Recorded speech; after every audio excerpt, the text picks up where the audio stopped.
Good day. My name is David Wild, and this is part 2 of a 3-part lecture on Chapter 11 on leadership from Connect Master Management 2.0.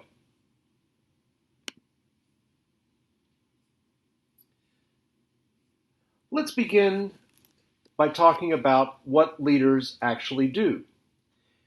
Although the abilities and personality characteristics described earlier in Table 2 play an important role in determining who might become a leader, they are also relevant to followers' perceptions of leader effectiveness.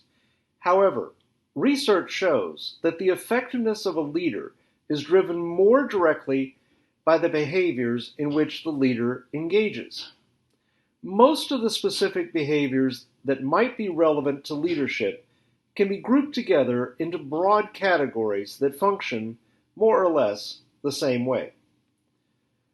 Let's talk first about everyday leader behavior.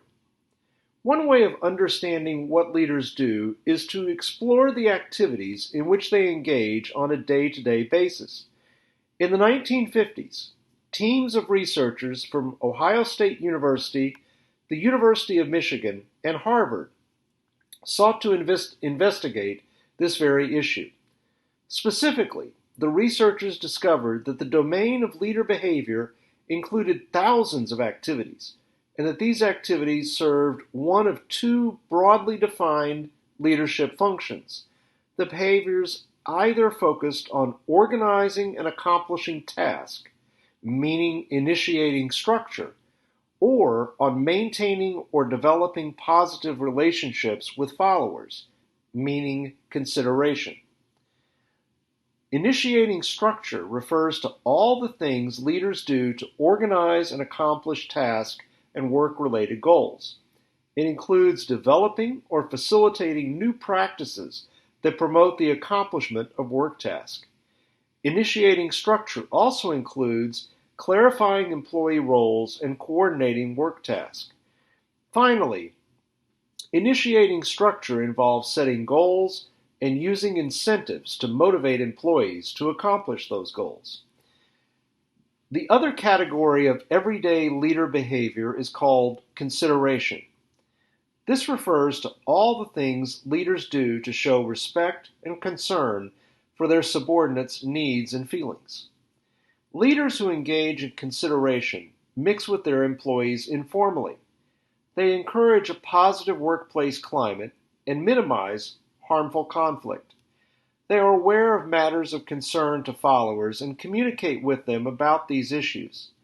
Finally, they recognize employees and seek to advance the interest of the group and defend it from criticism.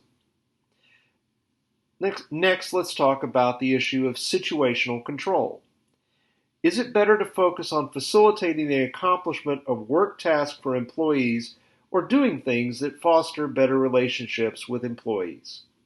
It turns out that the answer to this question depends on a variable called situational control, which refers to the degree to which a leader has the ability to influence followers in a given situation. The focus on situational control as a determinant of which leader behavior is most appropriate is an example of a contingency theory of leadership. Theories such as these posit that the effects of leader variables, such as initiating structure or consideration, are contingent on a third variable, such as situational control. Finally, let's talk about follower readiness.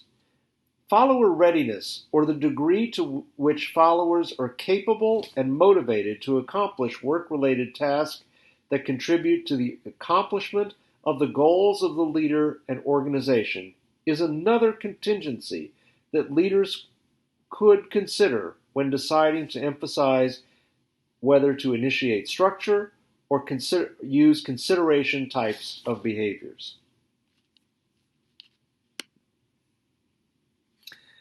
Now, let's talk about the full range of leadership theory. Among contemporary leadership researchers, perhaps the most popular way to understand what leaders do is to consider the full range of leadership theory. This theory describes how leader behaviors vary in terms of whether they are more passive or active, whereas the more passive behaviors focus on minimizing existing problems and addressing them as they pop up in order to maintain the status quo. Behaviors in the latter category are aimed at creating challenges that can be addressed to propel the organization forward. According to the full range of leadership theory, effective leaders tend to engage in very low levels of laissez-faire leadership, which refers to the tendency to avoid making difficult decisions, ignoring responsibilities, and simply not getting involved in matters. Effective leaders also tend to engage in low to moderate levels of transactional leadership, which refers to three leader behaviors that emphasize the exchange of resources with followers, contingent reward, active management by exception, and passive management by exception. The most effective transactional leader behavior is called contingent reward, which refers to getting followers to understand what they need to do and then using various rewards so that followers follow through. Another effective form of transactional leadership involves being more vigilant for problems and errors and taking a more active approach to addressing them when they do occur. This is called active management by exception. The least effective transactional leadership behavior is called passive management by exception, which refers to the tendency to wait to fix a discrepancy or error until it becomes a problem. Finally, transformational leadership refers to a set of behaviors that motivate followers to reach beyond the ordinary and to strive toward a vision of how things could be.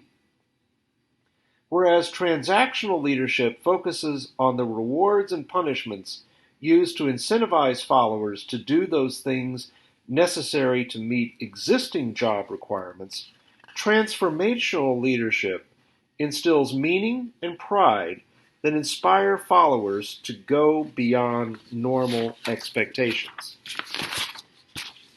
According to the full range of leadership theory, the most effective leaders tend to engage in high levels of transformational leadership, which may involve four specific types of behavior. First, transformational leaders engage in idealized influence, which refers to behaviors that cause followers to identify with them. Leaders who engage in idealized influence appeal to followers at an emotional level and show passion and conviction in their beliefs. Secondly, transformational leaders employ inspirational motivation. Leaders who articulate a vision for the future that is challenging, clear, and optimistic are engaging in inspirational motivation.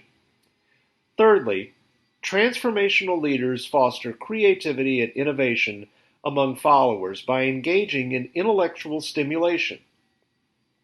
This leadership behavior involves challenging followers' assumptions regarding what is acceptable and framing difficult problems in ways that trigger deeper thinking and novel solutions. Finally, transformational leaders focus a significant amount of effort engaging in individualized consideration. With this behavior, the leader helps followers develop their capability to uniquely contribute to the organization. Now, let's talk about specific leader behaviors.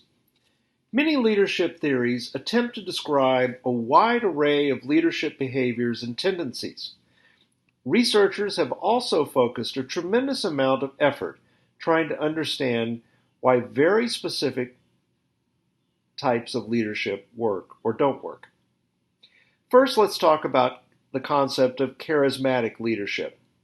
Charismatic leadership refers to an approach of influencing others by charging up their motivation and emotions so that they pursue the leader's vision with courage and conviction. Charismatic leaders are able to articulate a clear and compelling vision for the future and a sense of common purpose.